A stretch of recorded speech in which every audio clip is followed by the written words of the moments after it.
সৰ্বপ্ৰথমে মই আজি যি তিনিদিনীয়া কাৰ্যসূচী ইয়াত ইণ্ডিয়ান পিঞ্চাক চিলাট এছ'চিয়েশ্যন ফেডাৰেশ্যনৰ উদ্যোগত আৰু উত্তৰাখণ্ড পিঞ্চাক চিলাট এছ'চিয়েশ্যনৰ সহযোগত যি তিনিদিনীয়াকৈ ইয়াত কাৰ্যসূচীয়ে সদৌ ভাৰত ভিত্তিত যি আমাৰ পিঞ্চাক চিলাট চেম্পিয়নশ্বিপ অনুষ্ঠিত হৈ গ'ল।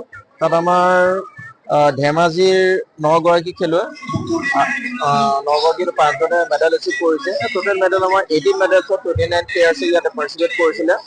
আৰু ইয়াত প্ৰশংসা কৰিব লাগিব আমাৰ Om Chhetri, national coach, national referee হয়। আৰু যোৱা 3টা দিন তেওঁ ইয়াত দেহে কেহে লাগি পেলাই খেল পৰিচালনা কৰি আছে, চেণ্টাৰ ৰেফাৰী কৰিছে। গতিকে আমি অসমত আমাৰ অসম পিঞ্চাক চিলাট এছ'চিয়েশ্যনৰ এনেকুৱা সুযোগ্য সন্তান এটা পাই আমি খুবেই আপ্লুত হৈছোঁ, গৌৰৱান্বিত হৈছোঁ। যাৰ উদ্যোগত 5গৰাকী খেলুৱৈ মেডেল এচিভ কৰিবলৈ সক্ষম হৈছে, অসমৰ কাৰণে খুবেই গৌৰৱৰ বিষয়।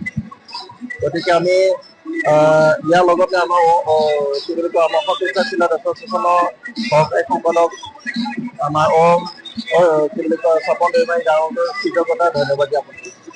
সকলো খেলুৱৈ যাতে উন্নতি হওক, আগবাঢ়ি যাওক,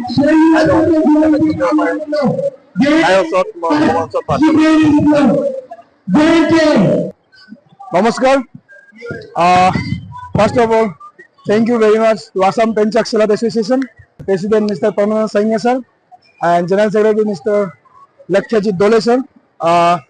আৰু আমি ইয়াত দেহৰাদুন উত্তৰাখণ্ডত 29 তাৰিখ পৰা 31 তাৰিখলৈকে June 3rd all India Pencak silat championship 2026 অনুষ্ঠিত হৈছিলে ইয়াত। তাৰে ভিতৰত আমাৰ ধেমাজিৰ পৰা 9জনে 9 প্লেয়াৰে ইয়াত অংশগ্ৰহণ কৰিছিলে আৰু 9জনৰ ভিতৰত আমাৰ 5জনে মেডেল পাবলৈ সক্ষম হৈছে।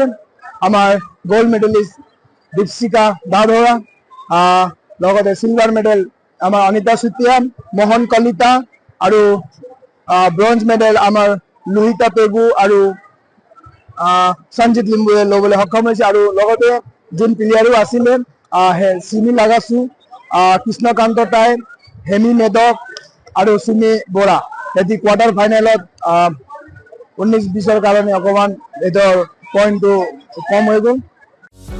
যিকোনো খবৰৰ বাবে যোগাযোগ কৰক আমাৰ এই নম্বৰত 9181 307 221।